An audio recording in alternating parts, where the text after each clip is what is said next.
Everyone knows how important it is to keep their immune system as strong as possible, particularly coming into the cold and flu season. I recently had a cold, so know that all too well. The guys over at Suns are always looking out for ways to help men with their health, and they've done it again with their new Ultimate Immune Health Supplement. It's formulated from 11 powerful ingredients and includes all the key vitamins, minerals and amino acids that you need, like D, C, B, zinc, arginine and the plant maca, all the things you can expect from a multivitamin. However, it's also got a special ingredient, a beta-glucan called Wellmune, which is clinically proven in 12 scientific trials. One trial in marathon runners led to a 40% reduction in respiratory infections. Another study, it showed a 71% reduction in the number of individuals reporting cold and flu symptoms. So, if you're already taking a multivitamin or are looking for something to strengthen your immune system this autumn or winter, then check out suns.co.uk and use the code WISDOM30 to get £30 off your first order. It's the perfect supplement for fighting flus and colds, maintaining energy and hydration, as well as recovery from sport and weekend overindulgence. That's Suns, spelt SONS.co.uk. Hello and welcome to the Wisdom Cricket Weekly podcast. The T20 World Cup has kicked into life over the last few days. We've had a thumping win for England, a statement victory for Pakistan and lots more. You might also have heard that England have made a late addition to their Ashes touring party. I'm Rana. To get through all of that today is the features editor at wisdom.com, Taha Hashim, the managing editor at wisdom.com, Ben Gardner, and joining us remotely is Mark Butcher, the biggest return in cricket this week, no doubt. There's no Joe or Phil this week. Joe's in Portugal, and it's Phil's birthday. Not going to lie, birthdays generally don't prohibit me from podding, but I guess me and Phil are very different people. Let's start with the biggest news of the week. Ben Stokes is back. On Monday morning, England announced that their star all-rounder will fly out to Australia alongside the main squad on November the 4th. Writing in the Daily Mirror, Stokes said, "I'm buzzing for the Ashes, just buzzing. To be able to confirm to Joe Root that I would be available to join the tour from the start after my second successful surgery on my finger was a great moment. Rooty's reaction when I told him was simply, 'Oh, bloody hell, that's good.' I think a lot of people in the country reacted in a very similar way. Anyway, here's Butch's take on the news. Butch, good to have you back with us on the pod. Your comeback isn't the only one in English cricket this week. Ben Stokes is also back. Obviously, great news that he's both better physically and mentally. From a purely cricketing point of view, how much of a game changer is that for the Ashes? Yeah, it's pretty huge. Very, very warm welcome back to Ben. I think that the fact that the finger injury took a couple of goes to get it fixed, I think that's been huge. I also, you can't underestimate the effect that the passing of his father had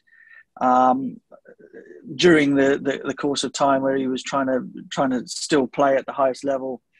Was still involved in bubbles, etc., and I think potentially the mixture of all of those things, mental, physical, and emotional, all became too much even for him, and he had to bow out. So it's a huge thing for England's chances of regaining the Ashes. I mean, let's not mess about. England sort of the squad that was picked went down, was picked with not much in the way of fanfare. I think most of us could agree that it was probably the best squad that they could have taken, barring one or two flights of fancy or opinions, really. But I don't think anybody could have said, well, so and so should definitely been on the plane, and if they had have been, things would have made an enormous amount of difference. But there was one man, and that's Ben Stokes. So that's utterly huge. I think Australia, for me, give off the air of a team that's kind of like that is very, very happy to be dishing it out when they're at home. They know that England have not travelled well in Australia for many, many, many decades, barring, of course, 10, 11. And we're kind of relishing the idea of being able to push around an England team, taking the mickey out of the fact that they might not want to turn up and all this kind of stuff. All of that sort of nonsense banter that's going on in the time of COVID, which seems distasteful more than anything else, as well as not particularly funny. All of a sudden, that's not quite so funny anymore now that Ben Stokes is there, because I think he provides Joe Root with a lieutenant with a strong man, with somebody that is not there to be pushed around. And Australia will be very wary of the fact that he's back on the plane. So it's huge. It's huge for the series. Needed it. Let's face it. Let's be honest. As far as low key Ashes trips are concerned, this one has been right up there with the most noise being made about whether the matches will be played at all, let alone what's going to happen. Everyone's pretty much written off England from winning the trip before they've even left. Ben Stokes going has changed all of that. Whether that makes any difference in the final shake-up remains to be seen, but it does suddenly mean that there is a frisson where perhaps there was not one before. Yeah, England fans have been on a bit of a roller coaster in the last month with regards to the Ashes. First, it looked like it might not happen. Then it looked like it's going to happen, but with an England B team. Stokes was unavailable. Now he is available. In your opinion, England aren't favourites, yeah, sure. But how close do you think the two sides are now with Stokes back? They're a damn sight closer. I think, Australia are still favourites, 100%. But let's make no bones about it. This is not an Australian team to be terrified of. They do still have a very, very fine four-man bowling attack if all of them are fit and firing. They have plenty of questions to be answered as far as their batting lineup is concerned, not least in the openers, with Warner seemingly on an alarming slide and no position for an opening partner at the moment that you could hang your hat on. Tim Payne again as captain. I don't know how he hangs on, to be honest with you. I mean, he's still, what was it? Joe Root scored more runs this year than he has done in his Test career, but he hangs in there as captain, as chirper in chief. But he must be feeling the pinch, feeling the pressure. All of the stuff coming out of Australia at the moment is 5 blokes who could take over Tim Payne's place as keeper batsman in the Australian side. I mean, that's not terrific for you. So look, I think all of a sudden it's become. It's been put back in the balance. And a lot of things will depend on the start. A lot of things will depend on where they start. I mean, that's not 100% known at the moment. But put it this way. For an Ashes series that was looking as though it might not go ahead at all, or at least was going to go ahead as being one of the most low-key in living memory, all of a sudden it's right back up there as being something to look forward to at 3:00 in the morning again during the dark winter months. Absolutely. So how much of a difference do you think this makes to the series? I don't want to make things too downbeat, but for England fans, but I still think Australia should win it. But look, it's exciting because it does give England a fighting chance.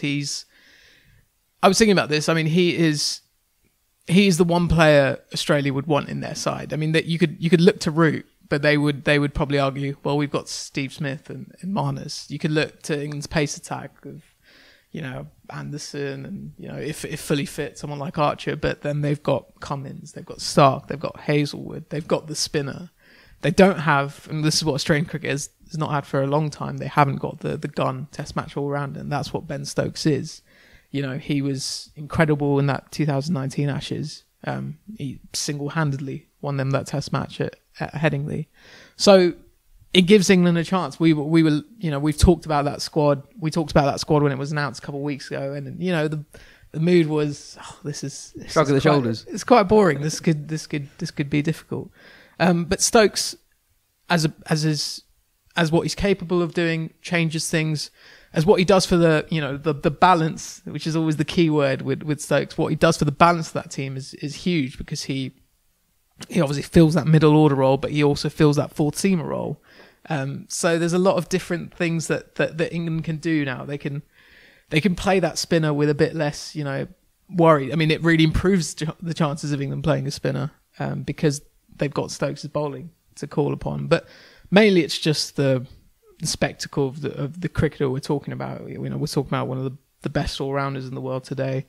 We're talking about a guy who can, like I said, win games, off his own bowling, off his own batting. And it's just adds a bit more excitement to the series, because there's been that feeling where this is just going to be another one-sided thing, and it could well be. But Stokes has the ability to change a match, to change a series. Yeah, and we didn't see Stokes famously in 2017-18, and also his peak in Test cricket actually hasn't been that long. He had that incredible 2019. He was brilliant in South Africa the following winter, and he only played just over half of the 2020 summer. And a point I've made in the pod before is we actually haven't really seen peak Stokes and peak Root at the same time, and this could be it.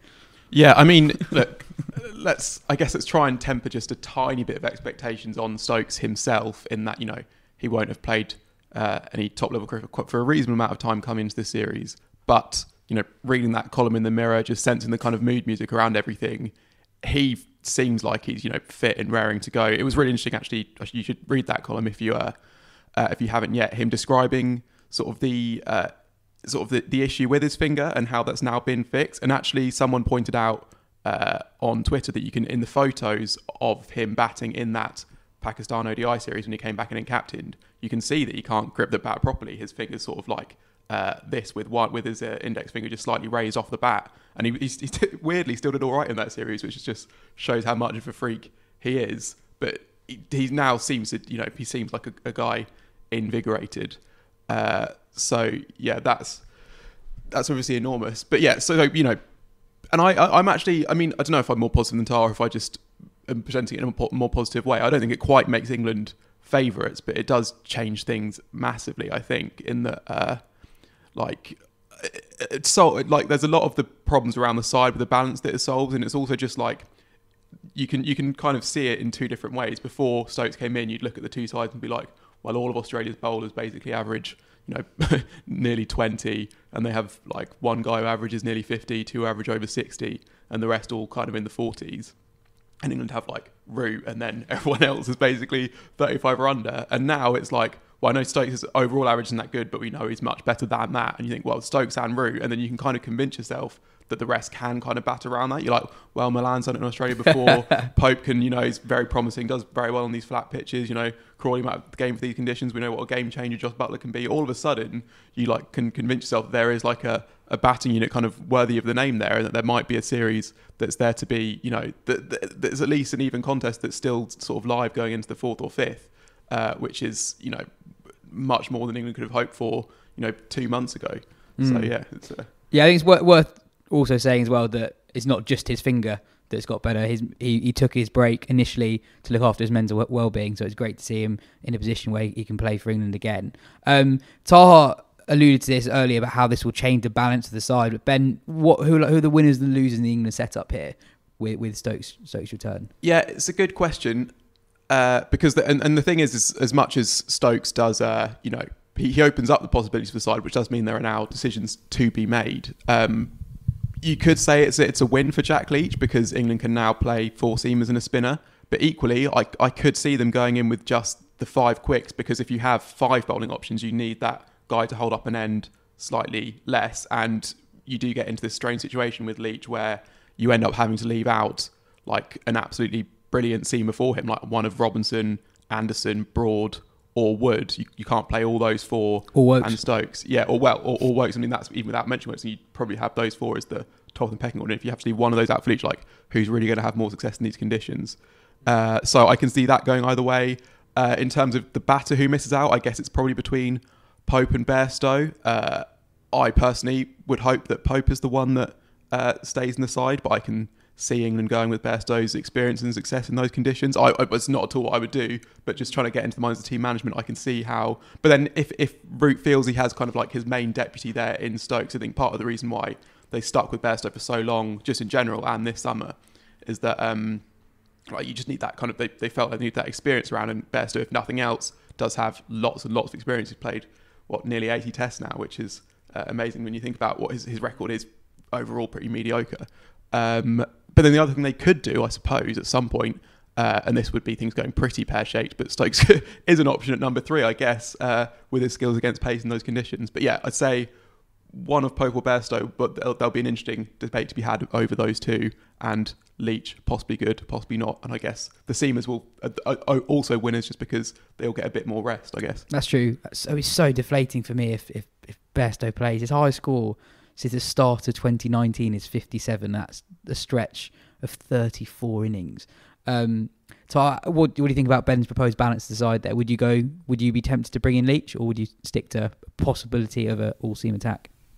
Well, when we were sort of picking out our 11s for that first test, I felt really annoyed at myself for not picking a spinner. But that was partly because of the balance, that thing. And when you don't have Stokes, and it just becomes so much more complicated and difficult to pick a side out. But I always want a spinner in my side, and now Stokes is there, I'd try and get a spinner in there. So Jack Leach would play for me. But look, that's 2 months away. There's a lot to happen. I also feel like it should be said that Ben Stokes has not played. Like I think you mentioned as well, Ben. But Ben Stokes hasn't played a lot of cricket. He's not played a match since a game in the 100 a few months ago, and it's almost like let's not ask the world of this guy. Let's not be like, okay, now you're back, go to 3, win us a test match with bat and ball. I mean, that is what everyone is going to be asking for, and what people will be hoping for. But I think expectations should be just slightly tempered as well. Yeah. I would go for Leach as well. I mean, you can always you're always going to have to leave out a good seamer, but that's fine. You just bring them in for the next test. England have 5 tests to play. They're all going to get a go at some point. And a point that is made a lot about England is they pick a day. They tend to pick teams for the first day of a test match, which is a bad thing. You've got to pick a team that test matches unfold in all sorts of strange and weird ways, and you want to have variety in your attack and in your team to help you sort of adapt to whatever kind of presents itself. And Leach is a very good test match bowler with a very good overall record, including in England. Okay, he hasn't played in these kind of Australian conditions before, and it's not where finger spinners generally do well, but we shouldn't just write him off just because very few bowlers of his type do well there. We know he's a very consistent bowler. I think Sil would describe that as a super strength, his consistency, and we know that if an Australian pitchers sometimes do turn on days 4 and 5, and that he is very good when pitchers do that as well. So I think there is reason to believe that Leach can offer something there. And just in one other loser, I think, because you mentioned Chris Wokes, I think he is a reasonably big loser in a way from this, because just in terms of his chance of Chris playing. Wokes is a loser. Ben Gardner. You asked me who the winners and losers were. This is peak journalism from Yaz. But Wokes, I mean, because we had a piece written, I think maybe by Cameron Ponsonby a week or two ago, about how actually this could in a way be the winter of Wokes, almost for better or worse, in that England love having that all-rounder in it, and he would be the only option to kind of be at number 7 and kind of balance that side. And now England don't really need that, and you end up in the situation you're in before with Wokes, where probably unfairly has this reputation as a bowler who is much more useful in home conditions, who maybe doesn't quite have the skills away. He's shown sometimes recently that he isn't just that bowler, but when England are choosing between him, Robinson, Wood, Broad, Anderson, you feel that Wokes more often not might be the bloke to miss out there, because his batting is slightly less valuable, because you now can have Buttler batting at 7. So. Yeah, I can see all the seamers, probably with the exception of Craig Overton, playing a pretty big role throughout the series. There's a great tweet on a readout from John H. I'm disappointed that England didn't try and keep Stokes a secret. Everyone oblivious, then Root getting asked about team changes at the toss. Stokesy comes in for Craig Overton. Pandemonium. People checking if he meant Wokesy. Broadcasters scrambling for graphics. A massive missed opportunity. It is a bit of a missed opportunity here for a WWE style reveal. A Monday morning press release wasn't quite the vibe. No chance of that happening. Phil would have taken a picture of him at Heathrow. We got a question in from Joe Pinkston. Love the podcast. It forms a staple of my week. Thank you very much. Everyone is very excited about the Stokes news, me included, but what other player in the international game has a transformative impact on their team when you add them in or take them away, equivalent to that of Mr. Stokes? While Australia without Smith in Test cricket are undoubtedly worse, for example, the overall impact of Stokes seems much greater due to his intangibles as well as his genuine all-round ability. The same, I would say, for Pollard in T20 cricket. It would be great to see if there are any modern-day examples of players that rival Stokes' overall value as well as those in the history of the game. Maybe Jack Callis. Any ideas?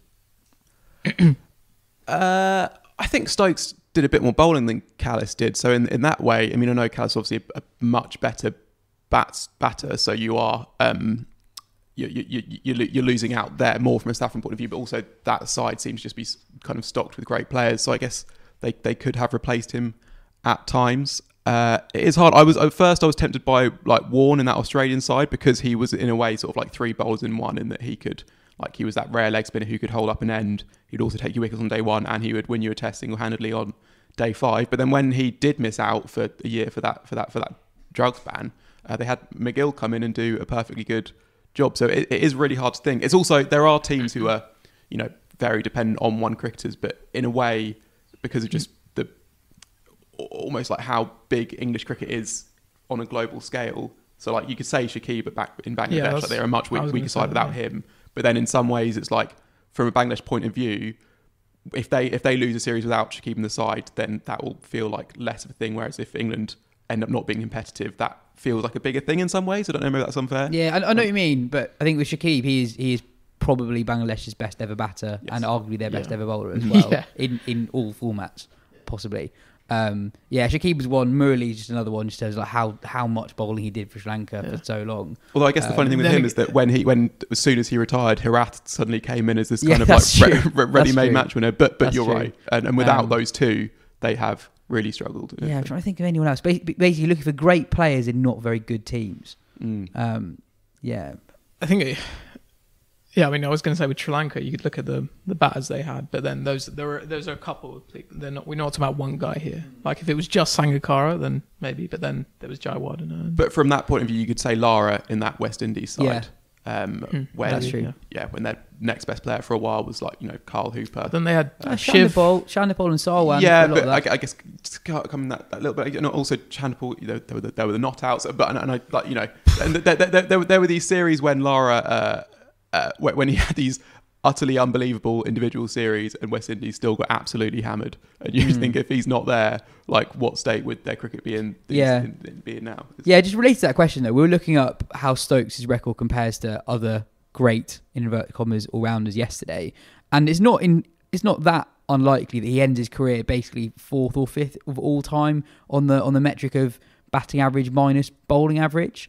Is batting average is 37 at the moment. You expect that to creep up over 40 by the time he ends. And like very, very few players have actually finished their career with a batting average above 40 and a bowling average below 30, which is possible for Stokes. Yeah, there's only actually, I think there's only one, right? And that's Aubrey Faulkner, who was pre-Second World War. And I don't think he took 100 wickets. So if you have that cut of 100 wickets, Stokes could be in a club all on his own, possibly. But I think someone said something about not putting too much expectation on him. Just calm down, everybody. This month, Choice Cricket Centre are recruiting a new cricket bat maker for the Choice Willow brand of bats based in Redburn, Hertfordshire.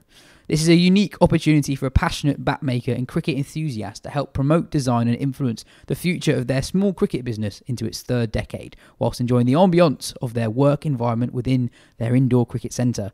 Short-term and temporary living space accommodation is available as part of the role. For more information, contact them on choicewillowrecruitment@gmail.com.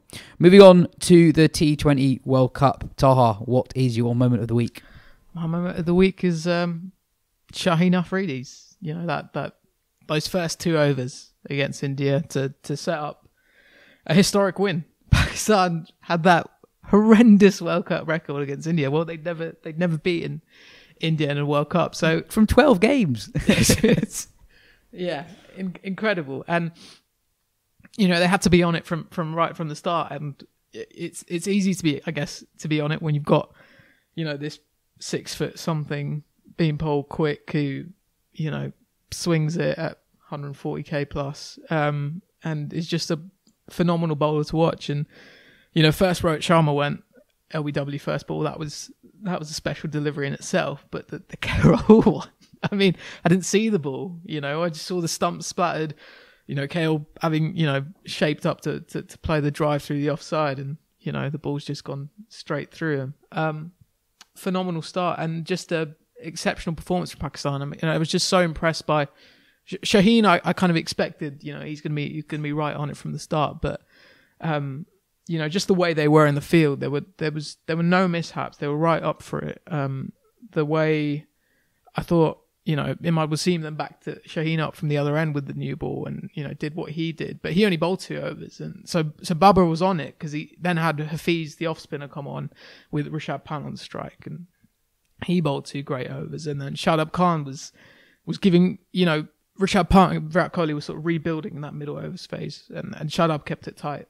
And at the end, I thought Haris Rauf. I've seen a lot of Haris Rauf, and he's got raw pace, but I was still kind of left a bit unconvinced by him. And he was just so impressive where he just said, I think he might have got hit for 4, and then he just said, I'm basically just going to bowl slower balls now. And that's all he did. He wasn't mixing it up. He was just going to bowl the slower balls into the surface, and India couldn't really get him away. And I thought he bowled excellently. It was just such a brilliant all-round performance. And then the thing with Pakistan's batting is it's down to those two guys up top. And they've got a great partnership going. And when they come off, they properly come off. I think they've got 3 century partnerships now? 4? I think it's 3. I think it's 3. No, it's 3 at the top of the order. I think it's 4 in total. Yeah, but three at the top of the order. Okay. Let's be specific. 3 at the top of the order. And they're not going to run away with it because they're not reliant on power. And so there was a great deal of running between the wickets. There was times where India were sort of ramping up the pressure. They had the dots, they had the singles, and then you think, Pakistan, they need a boundary this ball, and they would get that boundary. Yeah, there's a point where Jadeja and Chakravarti were keeping it very tight in the middle overs, and the asking rate was creeping up to about 9. Yeah, and with the history of these two teams in these tournaments, you think, if they get 1 wicket here, 2 wickets, and then the new batter takes his time to get in, then you start to worry because then there's Bumrah to come at the death. And yet in the end there was no jeopardy, there was no hiccup, and it was some performance to start the World Cup really for Pakistan. Yeah, just a really excellent display and quite fun to watch really. I'm wary of going too big on Pakistan, considering that we're recording the pod before their game today against New Zealand, and this pod is definitely coming out after that game. But I thought it was an amazing performance. Obviously, you put it very well, but the partnership between Babar and Rizwan I thought was extraordinary. It reminded me of Kohli's the greatest T20 World Cup moment of all time, and Kohli's 83 against Australia. But it genuinely did in terms of the control of the run chase. Not just Kohli, but also Babar's 100 against New Zealand in the 2019 World Cup. Rizwan, I love how he basically turns good length balls into short balls. He rocks so far back in his crease, and it's an amazing ability to turn like pretty good balls into what he for him is basically a bad ball. It's a very wicketkeeper thing to do, I think, to sort of go back and get quite low in there, and then you're pulling it off your chest and your waist when really it's not that short. It's obviously interesting that it's Babar and Kohli. Obviously, it can be a pretty easy comparison to make between the two. Great hopes for the two most sort of fanatical, most cricket-loving countries in the world. But they do both. Babar now has this sort of aura that Kohli, like at his best, has as well, where you get these incredibly tense, high-pressure moments just because of how much is riding on this game, how many people want you to succeed, and I don't think they diffuse the tension because it's kind of impossible to. They kind of just ride it and kind of let that kind of carry them forward. So actually, and the skill is almost in allowing that pressure to build, knowing that you are able to sort of to bring it back at another point. Because I think a lot of sport this weekend has felt a little bit surreal to me, in that you've had like that England-West Indies game. I thought was just such a strange one. There was a reasonable amount of hype in that. The 2 finalists last time, defending champions against the ODI champions. This should have been like a real like high octane battle, and then all of a sudden it was just weird. And we'll get onto more of it. And there was also Liverpool Man U, which was a surreal game as well. Cricket podcast, Ben. This was surreal in a different sort of way, and it was surreal looking back on it. That you're like, hang on, did Pakistan just win that by 10 wickets? And not to say the result flattered them, because they did. It was the complete all-round performance. It's that to beat India by that much, you have to be completely on it, and you can still see how it could have gone wrong at various points. It started, I think they were 71 for naught after 10 overs, needing 81 off the last 10. And you see it quite a lot in T20 cricket, that you lose 1 wicket, someone comes in, struggles to get going, then the other wicket falls with the other set batter, and then all of a sudden you're at 10s and you've got 2 new players, and then it can fall away quite quickly. And then Babar just flicks a switch, hits those 2 sixes, and that was the game done, basically. Yeah, I think Babar really interests me, because obviously people have been obsessed with him for 3 or 4 years now, just in terms of how good he looks.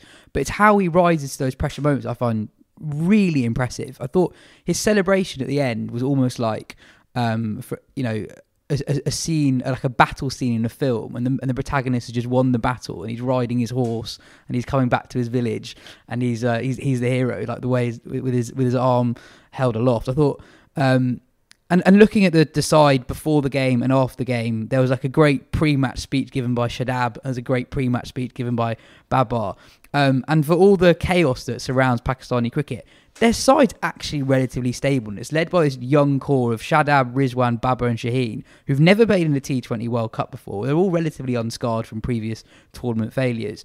I think they're pretty well placed in this tournament. They've played a lot of cricket in the UAE. There's experience there as well. They've still got Safraz, Hafiz, Malik.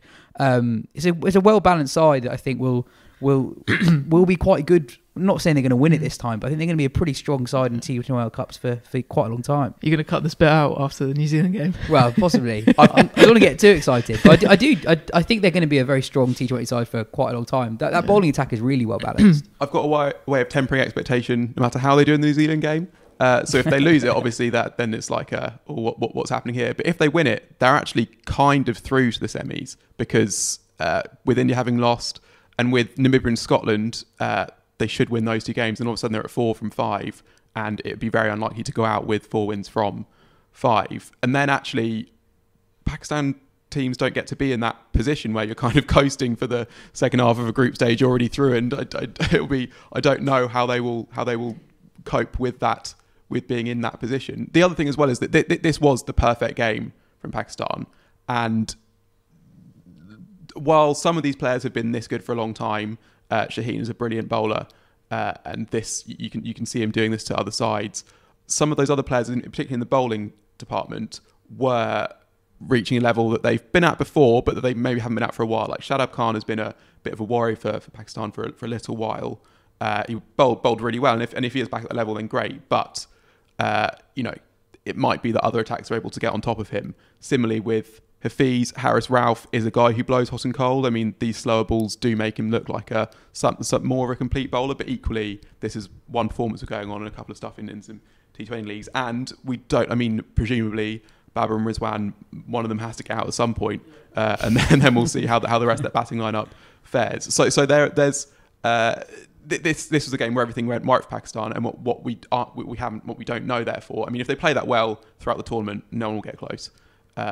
But if they don't, if there is a crack, then that will be the test, I suppose. That's the one thing for me. It's what happens after Babar and Rizwan. Fakhar Zaman, really like him as a player, and I think he can actually, he has that ability to tee off.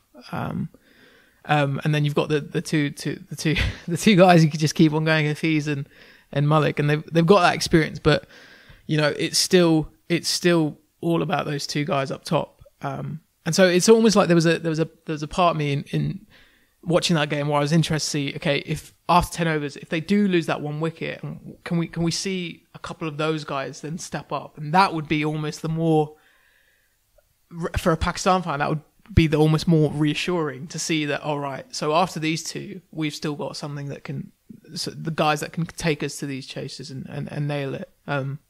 For now, it was, but the other day it was all about those two. So let it be for now. And who knows what will happen today. Wisden India editor Aditya Sharma is our man on the ground in the UAE. Here he is on India's defeat, the reaction to it back home, and the atmosphere at the game. First off, what was the atmosphere like in the ground? It looked pretty good off the TV. It was so good to see India-Pakistan happening again after COVID, because the crowds were back. There was plenty of enthusiasm. Starting even simple things like right in front when the buses came out, there were plenty of India and Pakistan supporters right side by side, chanting as the players came out. And then, even like the first day when I came to Dubai, right at the airport, a staff member saw me with the tournament bag, and he was like, "Oh, you watch cricket?" And then he's like, "Pakistan's gonna win on the 24th." And then there was one more guy saying, "No chance about that." So there was, a lot of banter, a lot of enthusiasm. Even days before, you could see even 3 hours before the game started, stream of people standing outside waiting in queues, and it was all good. It was all healthy and nice. Yeah, it seemed very well natured, not only between the fans but also the players as well. Yeah. So you could see the the relaxed atmosphere. There's a lot obviously spoken about India-Pakistan games in general and how big it is. But in the face of the players, as they practice, as they warm up in the lead up to the clash, you can see a lot of relaxed smiles and a lot of happiness around. So it's really good to see that. It's good for the game, and it's obviously good for the players as well. On to the cricket. What's the reaction been to the defeat in India? Obviously, a bit of surprise by the kind of the manner of defeat. I'm pretty sure none was expecting a proper 10-wicket thrashing, but it must be said that a lot of people do understand that Pakistan played really well. Like initially, the Shahid Afridi spell was so good that you can't really pinpoint on one player and say that he played badly. It was such a good spell, and that's something that even Virat Kohli said at the end of the match, that it was such good bowling. And yeah, I mean it was sort of the challenges that India knew that they're going to face with Babar Azam and Rizwan also doing well. So it's good to see that there's not a lot of backlash. It's all good, and it's kind of positive in understanding that this was well deserved for Pakistan and how they managed to win it. Do you think India should make any changes for their next game? It's not for a few days, but yeah. I personally thought that someone like Ashwin could have been really helpful up front, because he knows how to capture wickets in the power plays, and he's the sort of attacking bowler you need in tournaments like these, because with Bhuvaneshwar, Bumrah and Shami at the start, you get sort of a conservative or defensive bowling lineup, because Bhuvi is not as he used to be. So in that sense, I feel someone like an Ashwin can bring in that attacking option at the start and can get you wickets, and that's really what India need right now. Would you bring in Ashwin for one of the seamers? That's a tricky one. I would want him to play the role that Varun Chakravarti does, but even Chakravarti hasn't done anything wrong really in the last 12 months or so. But I do think that there is an option of playing three spinners. I do, given the pitches and because India is playing most of its matches in Dubai, it does make sense to have that extra spin option. But then also depends on what Hardik Pandya's fitness is. If he's there to bowl that extra 2 overs or so, then we might not need the extra seamer in the team. I get the sense with India that there's less clarity on what the best team is. There were some pretty big changes in a World Cup year. Varun Chakravarti has barely played for India at all going into this World Cup. Suryakumar Yadav has been brilliant in the IPL for a very long time, but he's played very little cricket for India. Do you get the sense that Virat Kohli is not quite sure what his best team actually is? I think when it comes to the overall composition, most of the things answered. Like they know what they have to do, but certain things are still not very clear. Just like the number 6 option for bowling, you've got 5 bowlers in the team, but you always have to be prepared for something like an off day for one bowler, and you need to have some sort of a backup. And India has had so many good batsmen at the top of the order, but there has been really not much spoken about having a proper number 6 bowling option in the team. So, there are some bases that still need to be covered. And I think in that sense, India should have, done something better in preparation to it. But yeah, I think overall, there are some things like even the form of Bhuvaneshwar Kumar and all those things that are some sort of a worry for India.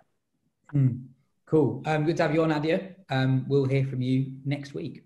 England got off to a winning start against title holders West Indies. It was largely hiccup-free, bowling West Indies out for 55, chasing it 4 down with 8 wickets in hand. Ben, what did you make of the game? You said it was slightly surreal. Yeah, I mean, England did play well. All their plans came off better than they could have dreamed. I think you sort of have a bit of a gamble. Maybe you think you can sneak through 1 over of Moeen to the openers, and then he does all right the first over, so you keep him on for the second. Then he takes a wicket, so you keep him on. Takes another wicket, so you keep him on. All of a sudden, he's got 2 over 17, his best figures in T20 internationals. England have questions over who that bowler will be almost to take over from the opening bowlers, or even to open the bowling. And in this game, Wokes opened well, and then you had Mills and Jordan providing pretty good imitations of middle overs enforcers. There was a question about when were they going to introduce Adil Rashid. It got to like the 10th over, and then although West Indies are 6 down, it's Pollard and Russ in the middle. We know what they can do, and then he comes on.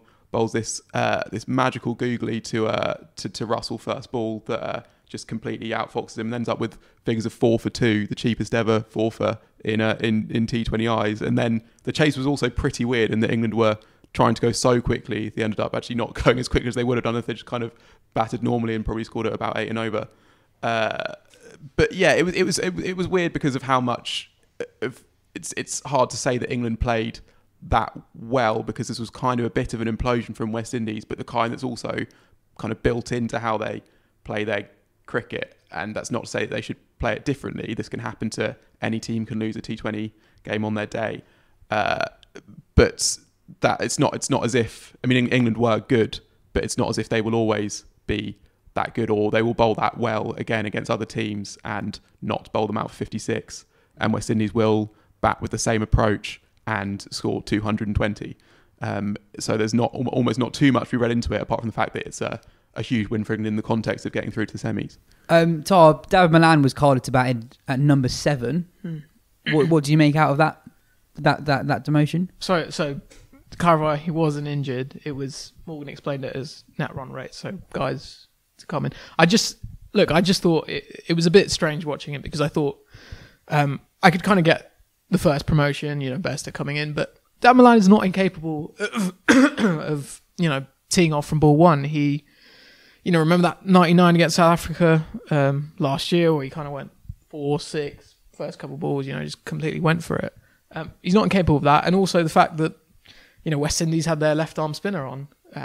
We talk about these matchups in T20 cricket. Malan, instead of having those right-handers come in, Malan could have been that guy. I know Moeen came in at 4, but Malan could come in at 5 as well. I just thought it was weird that he was just, especially when there's so much talk about his place in the team. I thought it was an odd-looking decision. I thought he should have just come in, we saw a lot of those guys, Livingston, Bairstow, Moeen, go for single-figure scores. They were trying to go for it. Why couldn't Malan have been afforded the same opportunity, I guess? If he gets out first ball, right, he gets out first ball. It's not that he's incapable of going for it.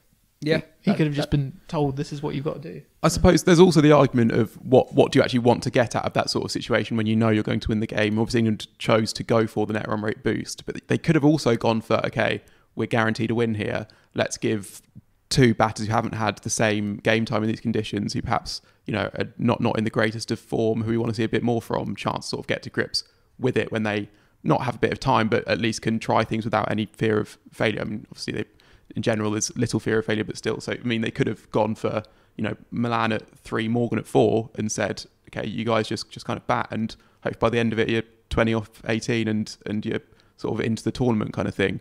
But to be honest, I didn't really mind it. I don't think there is anything to be read into it about England's plans. I think Malan will bat at number 3 in their next game, and if they're chasing anything other than very, very low totals that they want to get a run on, then he will be their number 3 probably until they are forced to make a decision in a crunch game, I think. I thought it was quite encouraging just how well Rashid and Moeen bowled. We were slightly concerned pre-tournament about England's lack of spin depth, but seeing how the tournament's gone so far, it's quite interesting that India actually only picked 2 of their 4 spinners in their game, and then seeing England's 2 guys doing really well there. You still got Liam Livingstone as well. I think that's pretty encouraging going forward.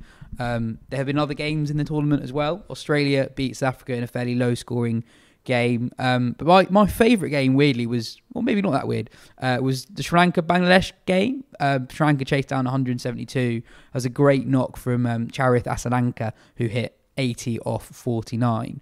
I thought this was a good example of getting too cute with your matchups.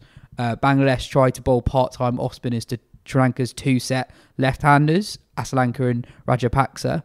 And they basically had absolutely none of it. They blasted 31 off 2 overs that changed the game. Really good, clean hitting.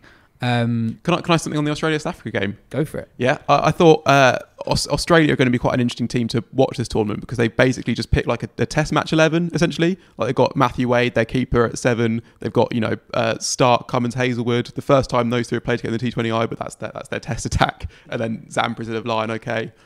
You sort of look at that team and think, that team might struggle to make the semis of this World Cup, but that team would beat England 5-0 in the Ashes.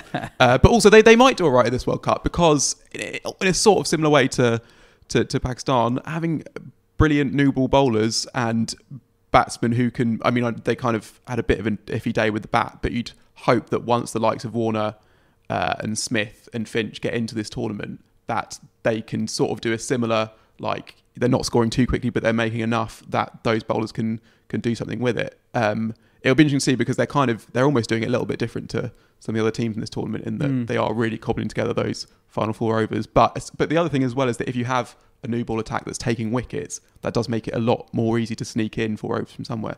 So it'd be an interesting team to keep an eye on. That is true. That is true. Since the last pod, Scotland qualified for the Super 12s, beating Oman in Oman. That was my moment of the week. They also got thumped by Afghanistan in the Super 12s, losing by 130 runs in one of the biggest ever defeats in T20 World Cup history. I almost commend them for still trying to go for it after that early collapse. That is basically how they beat Bangladesh, to be fair to them, when they were at 53 for 6. They went for it, and that's how they ended up putting up a match-winning total. Mujib picked up 5 for 20, Rashid Khan 4 for 9. So that's figures of 9 for 29 between them, which is just ridiculous. Rashid Khan, at the time of recording, has 99 T20I wickets and an average of 12, which is just absurd. Mark Watt was very good again for Scotland, taking 1 for 23. Why are you laughing? Pod favourite. He's pod favourite. Mark Watt. I really like him, and not just as a footballer, but as a bowler too. I think County should be lining up to sign him next summer for the Blast, and possibly in the 100 too. But just on Watt, I wanted to read out this message from a listener and a former club teammate of Watt up in Scotland, who said, "I just want to say this about Watty. He introduced himself to me just in a circle of lads chatting in the bar of the pavilion after the game, as if he's just another fella who plays on a Saturday. Never name drops or even really talks about high level stuff unless you ask him. He's genuinely engaging and enthusiastic when he coached us at university level. He never even chased for money to be sent to him. And at Club Windsor Nets was actually asked enough to watch me bowl and suggest things to try as a spinner. And that's just me as a pure part-time leggy. He probably gets the most chat in the club WhatsApp group and can laugh at himself and also dish it out, but not in a dickhead way. What he said on the pod about it being like a family is so true, even to the extent that the club kind of has its own language to it. We'll hear him being nostalgic and reminiscing about lads who used to play at the club and nights out, but never, when I was at Lancs, blah, blah, blah. I mean, the thing that shows it is the fact that I played there for literally 1 season and probably missed games at the start and the end, and immediately felt completely welcomed and at home there. Not at all like the new kid, which I'm extra prone to anyway, given I overthink things and I'm generally quite self-conscious. I thought that was a really, really nice message. Anyway, moving on. Here are Butcher's thoughts on the T20 World Cup so far, and the news that the IPL will expand to 10 teams for the 2022 season. Moving on to the T20 World Cup, the biggest story off the pitch in the World Cup so far emerged this morning. Quinton de Kock made himself unavailable for South Africa's World Cup clash against West Indies after refusing to take the knee. Earlier today, Cricket South Africa issued a directive before the match that all players should make the gesture. De Kock hasn't said anything public yet, but in June said, "It's my own personal opinion, it's everyone's own decision, no one is forced to do anything," when he was asked about not taking a knee in a previous South Africa series. Butch, what's your initial reaction to that story? He must really, really not want to take any sort of stance against racism if he's willing to lose his place in a World Cup team because of it. I mean, I don't understand. I'm really struggling to come up with any kind of comprehension as to why a player would feel it necessary to take such a stance against, and let's be clear about what this is. This is a stance against racism. Nothing else. Why a player would feel so strongly that he did not want to take a stance, even if it is just a gesture against racism, that he would cost himself a place in his country's World Cup 11 because of it. I can't explain that. No. So as far as I know, he's not made any statement as to why he has his reasons for not wanting to take a knee. I mean, we can delve into the reasons why Cricket South Africa have felt it necessary to mandate their team to do so. I think they had some sort of idea that they'd given them options as to ways in which they could show their support for an anti-racist stance, which didn't work out particularly well because half the team were doing one thing, another half were doing the other, and some weren't doing anything at all. So they were forced into saying, right, this is what you are going to do. And Quinton de Kock has decided he didn't want to do any of it. I find it utterly bizarre. And yes, look, it is his own free will to support or not support whatever he wants to. I would question myself as to how important it was to me that I made it known that I was not supporting an anti-racist stance, that it would cost me my place in a team. Answer me that. Yeah, I mean, part of, I guess, my own frustration to it is that you see relatively few cricketers put their head above the parapet on any stance, and then to see a player have their World Cup place taken away from them to stand against an anti-racism message is just so depressing. Well, that's it. I mean, it's just depressing. It's unfathomable.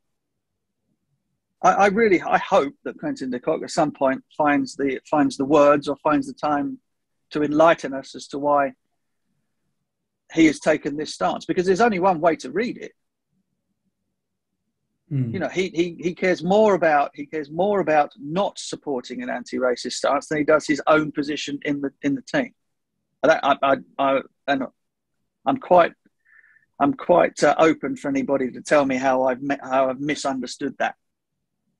I'm sure that's not the last time we'll talk about this. I'm sure a lot will emerge, or hopefully more will come through in the coming days and weeks.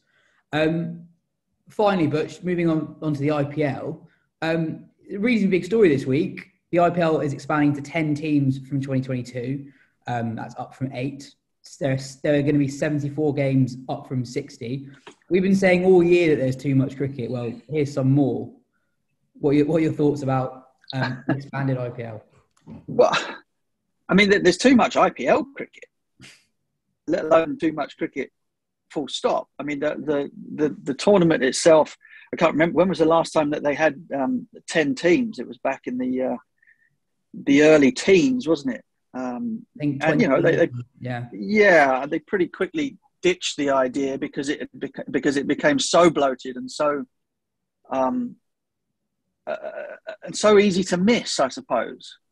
I think one of the great things about shorter tournaments, as short as they are nowadays, is that you kind of it's appointment of view. You kind of don't want to miss anything. If you expand a tournament which is already the longest going, 60 games to 74, you're just adding so much fodder, I suppose, so much packaging, so much extraneous stuff that you don't need to tune into everything. You're not going to get great entertainment throughout that amount of time. Having said that, somebody paid 930 million for the Look Now franchise, which tells you that there is a value in it somewhere. It just might not be in the eyes of the cricket fan or the casual cricket fan, I suppose. You know, one of the start warnings that somebody like Michael Holding gave many, many years ago at the beginning of T20 was, you know, I don't agree entirely with Mikey's stance on T20 cricket, because I think it's done incredible things for the sport in terms of spreading it, in terms of giving it a lift into areas where perhaps it had never touched before. So we don't agree. We don't see totally eye to eye on the merits or otherwise of T20. But one of the things that he was always keen to say was that eventually it will eat the sport. 74 games in an IPL. That's a lot of games. Yeah, on that, it's not even a long-term or even medium-term concern anymore. With that amount of money being splashing about, how worried are you about what the cricket landscape could look like even in 5 years' time? It's such a big revenue generator. It's going to dominate the schedule like the Premier League does the English football calendar, isn't it? If there's this floating about. Yeah, well, funny you should mention the Premier League. I mean, the Glazers, the brothers who own Manchester United, couldn't afford an IPL franchise. Some might say they can't afford Manchester United either, but that's another argument entirely. So look, I mean, the money is there. The money talks. There is interest there. What it does to the rest of the game, what it does to players, actually, funnily enough, I think that's perhaps an area that I know more about than others. is that the players at the moment are in a position whereby they can pretty much pick and choose how they want to make their livelihood, or what things to concentrate on in order to make best of their short time as professional sports people.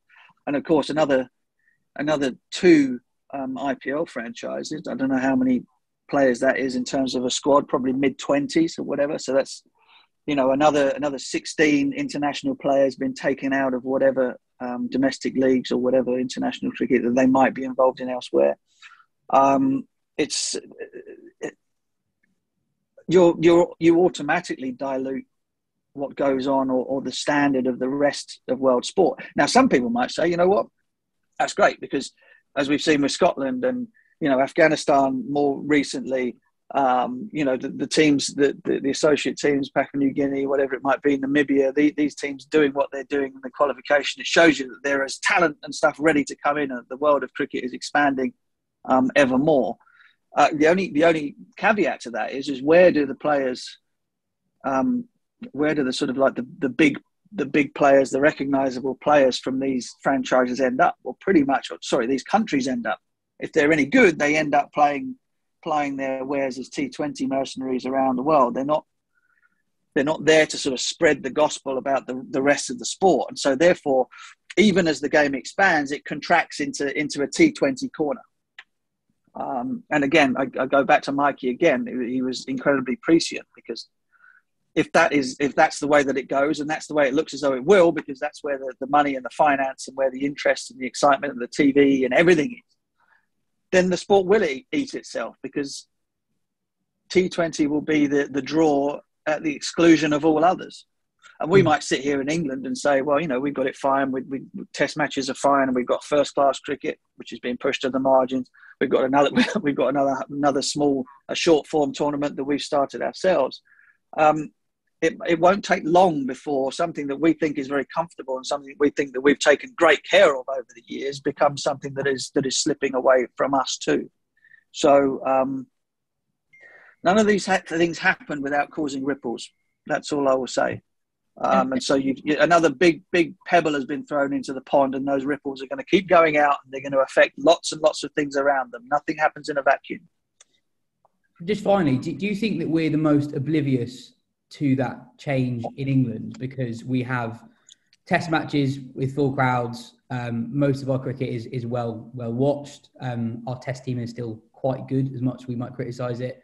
Our players are paid well enough that they don't have to reject the opportunity to play for their countries as much, but other countries are doing it. This was the first year really that the England test team, obviously COVID played a part in this, but the England test team has basically only played their first choice team in one test match this year out of 11 or 12. Do you think that we're actually only slowly realising something that people in other countries have known for a very long time? Yeah, I think so. I think the fans of English cricket, the ones that travel during the winters, the ones that have had a great time following England cricket teams for better or for worse over the last 30 years or so, would know it in their heart of hearts too, because they would know that when they first went to follow, when they first watched Alex Stewart make 200s in Barbados or whatever it was, that they shared the grounds with the local fans. But now, if England go on tour, when England go on tour to West Indies come 2022, the chances are there will be England fans and England fans only in the grounds, because the local fans have been priced out of the tickets, as they were in 2004, the last time I played down there. We won that series in the test match in Barbados, and the ground was red, white, and blue. Put little Kensington Oval, tiny as it is. The local fans that had any tickets had sold them on, because it was more lucrative for them to sell them than it was to keep them themselves. So that creep has been happening for a very long time, and we've been part of that, I think, as England. The only time it actually ever comes back to you is when you suddenly think, oh, hang on a second, we've got no one to play. Or when we do go and play, they're no good. You go to Sri Lanka and you duff up Sri Lanka in their backyard on turning pitches in Gaul, which is very, very welcome. Great fun to be there as an English commentator commentating on England beating the home team the way that they did, Joe Root playing so brilliantly. But in the back of your mind, you're thinking, crikey, if Sri Lanka can't beat us at Galle, back-to-back test matches on turners in Galle, Sri Lanka's got a problem in terms of test match cricket. How long are we going to be coming here for test tours, or test tours that mean anything beyond, a bit of practice before you stop off in India, perhaps? Lots to ponder. Nice upbeat way to end. Good to have yeah, it's good to be back. I mean, the World Cup's been good fun, though, isn't it? So far, it genuinely has. And actually, I've found it quite interesting how more interested in that I've been compared to the IPL. The IPL I basically wasn't fussed with towards the end. We've just seen so many IPLs in the last year or so. Whereas this World Cup, there's just so much more riding on it. And I wonder if the IPL this time, it's just out of place. It's out of time and it's out of place. The IPLs that I haven't, as much as you remember any of them once the sort of like the smoke has cleared, the ones that are instantly forgettable are always the ones that have not been played in India, where you don't have the crowds, you don't have the noise, and of course, being that it's that it sort of finished up in September and October in the wrong country, made it just feel like it didn't have that same sort of smack, that same sort of resonance about it. And again, that's all of these things sort of need to be taken into consideration. If the wider or the bigger a reach or the bigger a creep something has, you're used to seeing the IPL now. We're used to seeing it in March and April, and you then start thinking to yourself, well, is it going to be May and June, April, May, June? Are we going to be watching it in now? How long can you sustain the excitement for one of these tournaments for teams that perhaps don't mean a great deal to people outside of the land borders in which they reside? A bit more England news. The fifth test of the England-India series has been rescheduled. It will take place in July 2022 at Edgbaston. Ben, you have opinions on this? I think it's kind of. At first, I didn't really know how to feel because I felt differently to most of the general mood on this. But I have since become more certain that I just think it's a very bad thing, or not very bad, but it's not great that this has come in, that this now has been rescheduled, and it kind of says a reasonable amount about what the cricket economy is today and that sort of thing. I mean, we just had the news that the IPL is being expanded to 10 teams, and we've talked in this podcast before about how India, if India make it to the T20 World Cup final, they play a series against New Zealand that starts 3 days after that, and then basically don't stop playing until the end of July next year. They've expanded the IPL to 10 teams, which is packing more games into that time. I know each team is still going to play the same amount of games, but it's still a more condensed. It's either going to be a longer tournament or a more condensed tournament. And either way, that's going to just be sort of more cricket ever present kind of thing. And then you get into the England series, and they've been like, yeah, sure, why not just tack an extra game on there? It's not going to make last summer's series feel any more or less complete, I think. I don't think like either set of fans, if this game was won or lost, the other set is going to be like, kind of doesn't really count.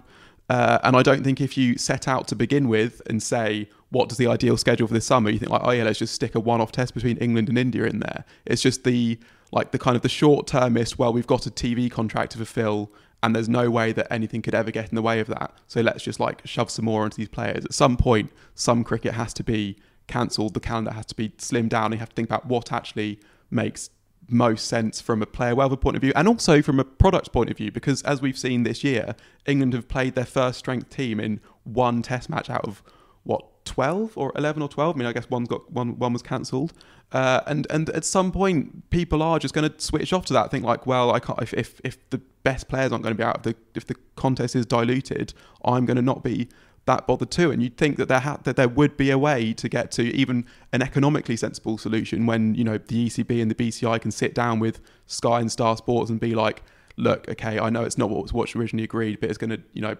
can we reach some sort of solution where we don't have to just like force these players who are already like working to the bone to play another test match that like is like not at all what we would do if we were starting from the beginning. So I think, yeah, I mean, as much as when it comes to it, it will be an excellent spectacle between two teams very closely matched in these conditions, and it'll be nice to see Stokes and maybe Archer see what they can do against India.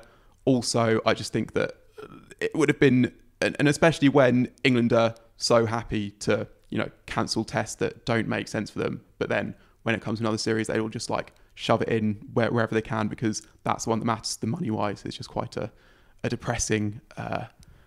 It's too much cricket for a very select few teams. Yes. It's basically England and India. For everyone else, it's not enough cricket, which is very. But those two teams play each other 20 times a year. Literally, it would be what they play. They play each other 13 times, 12 times in that series in India. Another 3 times this summer. Another 4 times this summer. 4 times this summer, and then another 7 times next summer. So that's a lot of cricket.